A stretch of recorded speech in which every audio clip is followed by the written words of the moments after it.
And we are rolling. All right, I am excited to be doing tonight's video because in this video we are going to be talking about what is sacred, and we are going to be talking about what is sinister about restorative.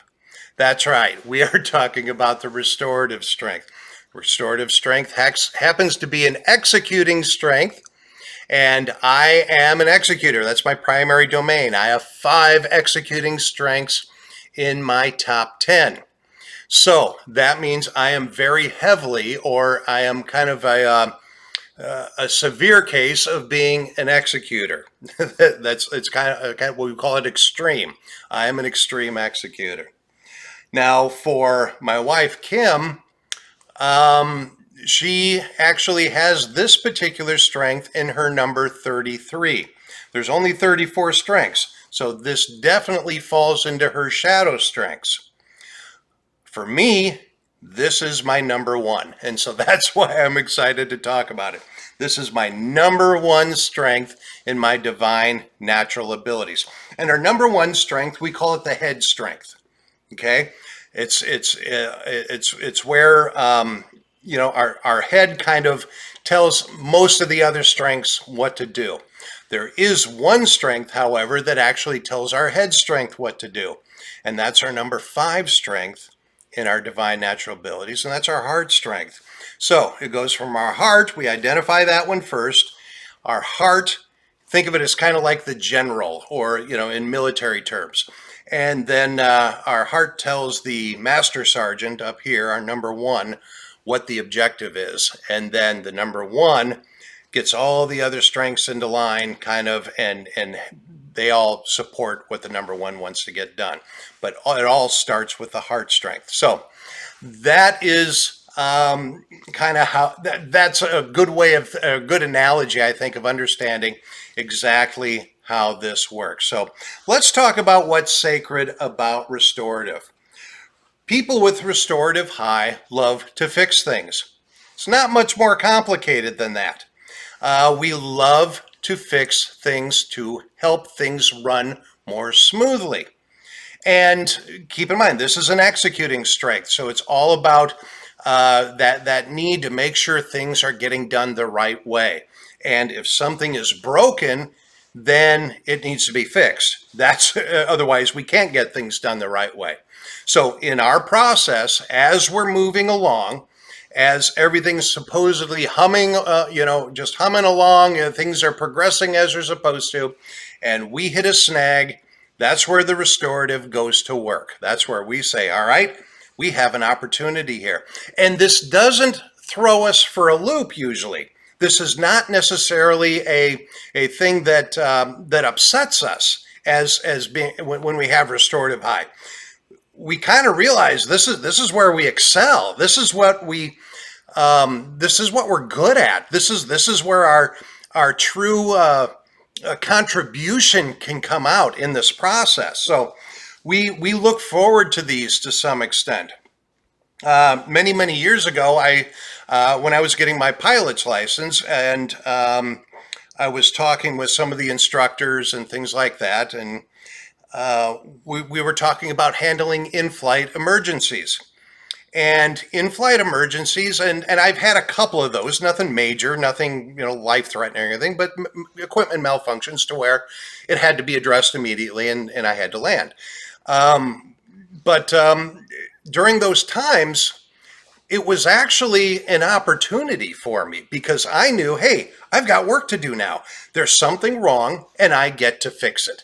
I get to move forward in this process of making sure things work smoothly. If I could fix it in the air, great. If I couldn't, a couple of times that had happened, okay, well, let's get the airplane on the ground and we'll deal with it there. But there's a process that you follow as when you declare an emergency and things like that. And to me, that was actually kind of energizing. For other people, it might be kind of frightening.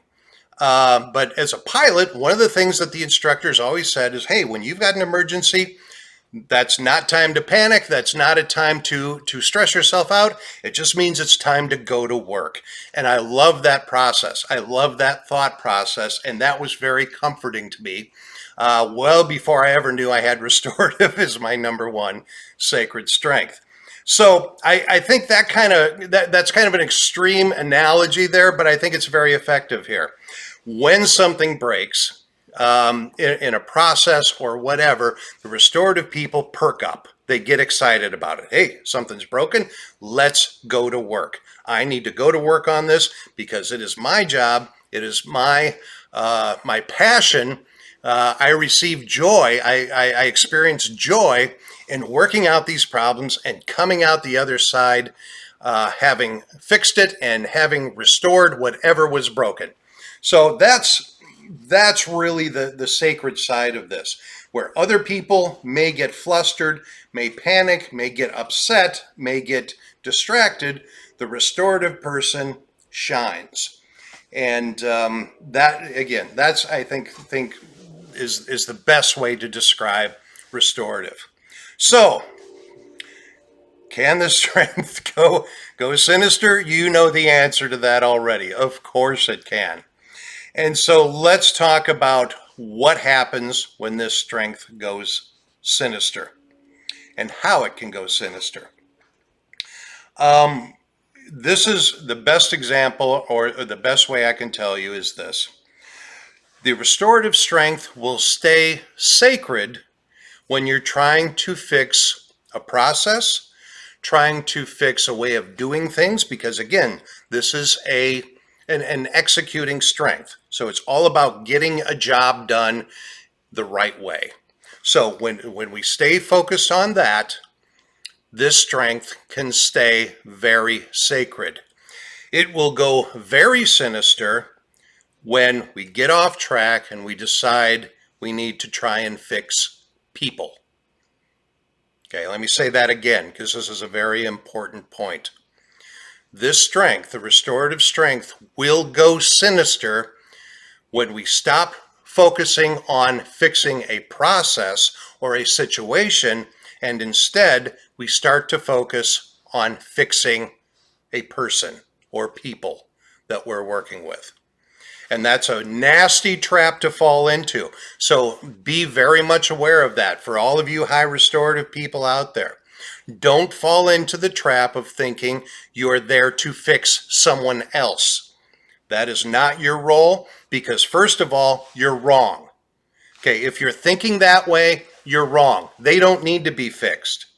They do not need to be fixed. There's a situation that needs to be addressed. There's a process that needs to be addressed, but we are not in the business of trying to fix people. Every time you try to go that route, I promise you, you will create a lot of heartache, and you will put this strength right into the sinister bucket. It will plummet for you. It will frustrate you and everyone around you that you're working with. Don't go there. Don't try to fix people. How can you avoid that? How can you avoid that? Well, it's just a matter of making sure you're communicating clearly and you're identifying what the problem is. One of the biggest issues we have is trying to fix a problem that has not been identified. It has not been clearly defined, because problems can get very complex. Sometimes a problem that we think we're dealing with is actually the symptom of another problem entirely. And if we're trying to fix the symptom without fixing the root cause problem, again, we're going to frustrate ourselves and everyone around us. And when we try to fix a system or a symptom, when we try to fix a symptom, a lot of times that's where we fall into that trap of trying to fix a person. So be careful of that. Make sure you are communicating clearly. Communicate within the groups you're working on what the problem is. Identify that first. If you can clearly identify the problem, and it's not as easy as it sounds. I want to make this very clear. As business owners, Kim and I have to identify problems a lot. And it would be very easy, but very misguided for us to say, Well, the problem is a person that we're working with. That's not the case. The problem is that we're not hitting an objective somewhere. There's a breakdown in the process. There's a breakdown in the communication. There's some confusion. It can be a wide variety of things. So make sure you do the homework, and this can take a while. It can take a while on some of these complex problems to make sure you have a clear definition of what the problem is. I promise you, if you think a person is the problem, it's not. It's not the person that's the problem. It could be that the person doesn't have what they need, or hasn't been given what they need, or doesn't understand something. That does not mean that they are the problem. It means that the information flow was the problem. Okay, so these are some of the best examples I can give you, and they're very personal examples to me because I've run across these for many, many years, many, many times. So the best advice with this one, with the restorative, if you are high restorative, you have that way up high in your DNA, make sure you are focusing on what the correct problem is to be working on, and don't try to fix people. Thank you so much.